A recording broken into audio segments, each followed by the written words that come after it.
이 광장의 확장, 그 누구나 주인이라는 그거는 약간 그 생각이랑은 좀 벗어난 듯한 느낌을 받았어요. 데리다 얘기하는 데리다를 좀 봐도 뭔 소리인지 몰라가지고 아무튼 선생님이 말씀하신 게 아마 그런 거죠. 그러니까 호스트와 이방인이 이렇게 호스트가 이방인을 이렇게 하는 게 아니라 우리 모두가 호스트이면서 우리 모두가 이방인이 되는 그런 거 지금 맞습니까? 네, 맞아요. 그러니까 내가 있던 그 사실 이것도 같이 고민해보고 싶어서 가져온 거기도 해요. 저도 명확한 어떤 관점을 가지고 있다고 주장하기엔 좀 어렵지만 내가 있는 이 자리에서 자리를 조금 비켜서 여기로 와 이러는 것보다 다 같이 그냥 여기에 내가 원래 있던 자리가 아니라 다 같이 나갔다가 다 같이 들어오는 그런 어느 자리에 고정된 나의 자리가 없는 부분을 같이 생각해보고 싶어서 그게 광장에 좀 굉장히 이번에 경험했던 특성이기도 했었습니다. 네, 이제 대답되셨습니다. 네, 감사합니다. 혹시 또 다른 질문 있으신가요? 아, 네. 마이크가 없어서 아니면 크게 말씀해주세요. 네. 저는 누구 한 분에게만 질문을 하는 건 아니고 그냥 전체적으로 저의 생각이 궁금한 게 있어가지고 저 같은 경우에는 제가 아직은 20대 남성으로서 여러분들과 약간 다른 상황 속이 다른 정체성을 갖고 있긴 하지만 그래도 저도 여러분들의 의견에 많이 공감을 하고 있는 상황인데요. 제가 다만 이제 걱정스러운 부분은 사실은 어떤 우리가 특정한 생각이나 사상에 대해서 아니면 믿음, 신앙이라든지 어쩌면 이데올로기 여기까지 어떤 걸 얘기를 할 때 이게 당연히 상대방 측에서 그것을 수긍을 하고 동의를 하거나 최대한 경청이라도 해준다면은 둘 사이의 의견이 좁혀지고 좀 더 나은 사이가 될 수 있겠지만 사실 우리 사회에서 보면은 우리가 어떤 사안에 대해서 얘기를 하고 어떤 주장을 얘기를 하고 공동체가 이렇게 가야 한다고 얘기를 하면은 사실 이거에 대해서 경청을 해주는 그런 사회적인 문화보다는 그것보다 더 강경하게 대응을 하는 그런 분위기로 가는 경향이 강하잖아요. 사실 지금 특히 이제 한국 개신교의 이제 소위 말하는 극우 세력들, 특히 이제 반호모포비아적인 성향 이 사람들이 사실은 지난 10년 사이 사실 오히려 더 강성해졌다고 보여요. 오히려 더 커졌고 더 확장됐다고 보거든요. 그러니까 사실 우리가 지속적으로 이런 성소수자라든지 여성에 관한 문제에 대해서 얘기를 하고 있고 이것이 좀 더 당연히 이게 나아갈 길이고 이게 사회적으로 많이 퍼져가야 할 길인 것도 맞지만 이에 대한 반발작용으로 저쪽 이제 극단적인 생각을 가진 사람들은 더 폐쇄적이고 더 강경하게 그리고 사실 이분들의 세력이 안 줄어들고 있어요. 오히려 이번 정치적인 사건 같은 걸 통하면 오히려 세력이 좀 늘어나는 것 같아요. 그러니까 소위 말하는 그냥 가만히 방관하는 사람들은 사라지는 것 같긴 한데 이게 우리의 의견뿐만이 아니라 저 극단적인 얘기를 하는 사람들한테까지도 이게 사람 숫자가 좀 늘어나다 보니까 이게 갈수록 양극단이 되는 건 아니냐는 불안이 자연스럽게 생기거든요. 그럼 이런 상황 속에서 우리는 우리 페미니즘이라든지 성소수자에 대한 이야기를 제시를 할 때 저 극단적인 사람들이 계속해서 더 커지고 강하게 반발을 할 때 우리는 우리는 어떤 식으로 나아갈까? 이게 좀 추상적인 질문이긴 한데 말 그대로 어떤 식으로 우리가 이거에 대해서 바라보고 접근을 해야 할까? 그거에 대해서 좀 묻고 싶었습니다. 여러분들의 의견에 대해서. 네, 감사합니다. 이렇게 양극화가 더 심해지는 상황에서 어떻게 다시 만날 세계가 가능할까? 거기에 대해서 이제 네 분 모두의 의견이 물어보신 것 같아요. 그러면 괜찮으시다면 여기서부터 네, 저는 아마 어제 보도도 좀 되고 해가지고 보셨을 것 같은데 건대 차이나타운에 그 반중 집회하러 행진하는 사건이 이제 있었거든요. 그리고 어제 이주민센터 친구라는 공간에서 그 이제 반중 정서 문제에 대한 이제 토론회도 있고 했었는데 요새 그러니까 제가 집회 때 마지막으로 했던 발언도 이 지금 반중 혐오 이거 안 줄어들 거다. 우리가 하면은 될 거라 생각하는데 이 흐름은 줄어들지 않을 때 우리가 이제 거기에 같이 싸워줬으면 좋겠다가 제 광장에서 했던 마지막 발언이었었는데 그 말씀하신 취지에 되게 공감하고 그 말씀하시는 동안 저는 아까 그 논찬 말씀해주신 거에서 사실 어떤 점이 좀 고민이었냐면 이 이용훈 주교님이 이제 주교회의 입장을 내셨잖아요. 근데 이제 저는 오히려 보면서 그 논찬자께서는 그 이제 어떤 결정, 어떤 판결, 이 그 모호한 지점에 이제 지적을 해주셨는데 저는 저의 개인적인 입장에서는 그 입장이 되게 공감하면서 한편으로는 사실 전 처음에 그 입장 나왔을 때 약간 그 적절하다는 생각을 하기도 했거든요. 그게 약간 말씀하신 그런 지점 때문에 좀 그런 생각을 했던 것 같아요. 왜냐하면 그 저희 극우 리포트에도 그런 얘기가 있기도 하고 저희 고민이기도 한데 어쨌든 어떤 방식으로도 우리가 원치 않는 방향의 어떤 사회적 현상이 나타났을 때 그 어떻게 소수가 다수를 지배한다. 요 지금 책에 있는 내용 중에서도 그게 있거든요.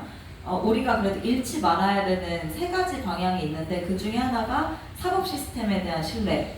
그러니까 이제 비판할 수 있죠. 이런 어떤 결정에 대해서 어떤 논거들이 문제가 있고 어떤 법리는 잘못됐다 이런 이제 비판을 하는 것과 법원을 부수는 거에 차이가 있잖아요. 이제 그런 것처럼 어떤 그런 사법적 결정에 대한 신뢰는 무너지면 안 된다. 그리고 선거에 승복해야 된다. 이 지금 부정선거론이나 이런 거랑 되게 연결돼가지고 제가 이 얘기를 어딘가에서 할 때 항상 세 번째를 까먹거든요. 지금 세 번째를 까먹었는데 어쨌든 저는 이 두 가지 지점에 있어서 아까 그 이용훈 주교님의 그 주교의 입장이나 이런 거를 볼 때 한편으로는 이게 뭔가 되게 가장 신뢰받는 혹은 가장 권위 있는 입장에서 나와야 되는 입장의 톤에서는 이 정도까지가 최선일 수 있겠다라는 생각을 저는 사실 그 입장 보면서 했거든요. 왜냐면 저는 파면 결정 나오기 직전까지도 굉장히 불안했거든요. 사실은 이거 진짜 안 나올 수도 있을 것 같은데 이런 고민을 또 하기도 했었기 때문에 이게 진짜 만약에 5대4로 우리가 지면 어떻게 해야 될까라는 생각도 하고 저는 사실 차지원 입장도 써놨었거든요. 저희 이 기각됐을 때 입장문을 써놓고 다른 동료도 무지개행동 기각 입장문 써놓고 하면서 그 톤을 되게 고민했어요. 우리는 이 결정을 승복할 것인가 혹은 뭐 이제 승복하지 못한다고 할 것인가 막 이런 지점을 되게 그 4월 첫 주에 엄청 많은 고민을 했었거든요. 그럴 때 이 문제를 저들과는 다르게 가야 되지 않을까가 되게 좀 저나 저희 동료들의 좀 큰 고민이었었고 그럴 때 우리 입장의 방향은 저는 어쨌든 되게 마음에 차진 않지만 저기부터 시작하는 게 좀 필요하지 않을까 이런 고민을 좀 저는 주교의 입장 보면서 했던 것 같습니다. 그럴 때 사실은 되게 많은 고민이 되는 지점이 저희가 생각했을 땐 당연히 성소수자 배제하지 않고 페미니즘이 세상에 좀 상식인 사회로 나아가는 거를 만들고 싶은데 말씀하신 지점에 대한 반감이나 아니면 저는 이게 특히 성별로 되게 갈라지고 연령대가 구분돼서 양극단의 주요 세력을 차지하고 있는 이 문제는 아주 깊은 고민과 적절한 우리 모두의 해결 방안이 제시되면서 이제 좀 풀어나가야 되는 지점이라고 생각하거든요. 파면 이후에 어쩌면 대선보다 우리의 가장 큰 과제는 이 간극을 줄여나가는 거라고 생각하는데 그럴 때 저는 어떤 걸 떠올리냐면 이번 광장에서 아까 김상근 목사님 말씀도 드렸지만 이용정 목사님 인터뷰도 있었거든요. 단식농성 하시는 중에 이 광장에 얼마나 많은 성소수자가 나오는지 봐야 된다. 민주당도 이제 눈치 보지 말고 표 계산할 게 아니고 차별금지법 제정해야 된다. 이 말씀을 인터뷰에서 직접 하셨거든요. 근데 저는 이호림 의장님의 말씀으로는 이렇게 의장단은 집회 맨 앞에 있기 때문에 딴짓 못하고 발언을 다 들어야 된다. 저희는 사실 발언 다 안 들을 때도 있잖아요. 근데 무조건 발언을 계속 듣고 있는 그 4달의 시간을 보내고 사람들이 저렇게 안 변할 수가 없었다. 왜냐면 그런 얘기들이 굉장히 많이 됐고 특히 이제 차별금지법 관련해서도 의장단 대부분이 연령대가 높지만 다 어쨌든 사회운동을 하는 분들이기 때문에 차별금지법 반대하는 사람 당연히 없었고 성소수자 혐오하는 사람 당연히 없었지만 저게 저렇게 저 사람들 인생에서는 중요한 문제였구나 먹고 사는 문제였구나 이거를 발언을 통해서 알았다고 하셨거든요. 그게 차재현이 많이 가서도 아니고 무지개행동 활동가가 의장이어서도 아니고 겪어봤던 사람들의 되게 소위 말하는 살아있는 발언을 통해서 그 어른들도 그렇게 이제 생각이 많이 변했다는 점을 저는 좀 계속 떠올리는 것 같아요. 그럴 때 사실 사회가 지금 이 4달의 시간이 아니면 이 광장에 많이 나온 사람들이 마이크 잡을 일이 별로 없다고 생각하거든요. 지금 언론의 그 집중도나 이런 것도 그렇고 그 사실 지금 아직도 정치에서도 얘기하죠. 아직 먹고 사는 문제 중요한데 차별금지법이 웬 말이냐 이런 얘기 지금도 하잖아요. 제가 그래서 뉴스엔조의 인터뷰에서도 그 기자님이 그 파면 이후에 제일 중요한 사회적 문제가 뭐라고 생각하시냐 해가지고 저 경제 안정화라고 답변했더니 기자님 깜짝 놀라시면서 이렇게 나가도 괜찮으시겠어요 해가지고 저 너무 경제 안정화 너무 필요하다 지금 폐업률 너무 심각하고 올해 1, 2월 달에 그 임금 체불 금액이 1조 원이 넘은 걸 아시나요 여러분? 지금 한국 사회 지금 굉장히 너무 심각한데 그 문제를 푸는 데 있어서 누가 먼저 해고당하냐? 당연히 사회적 약자들이 해고당하고 5인 미만 사업장에 누가 많이 근무하나 그 초단기 근로 누가 많이 하나 여성들이 많이 하고 당연히 트랜스젠더들의 노동 환경이 너무나 취약하고 이 문제를 우리가 어떻게 차별금지법 제정 없이 풀어나갈 수 있나라는 말씀을 드렸거든요.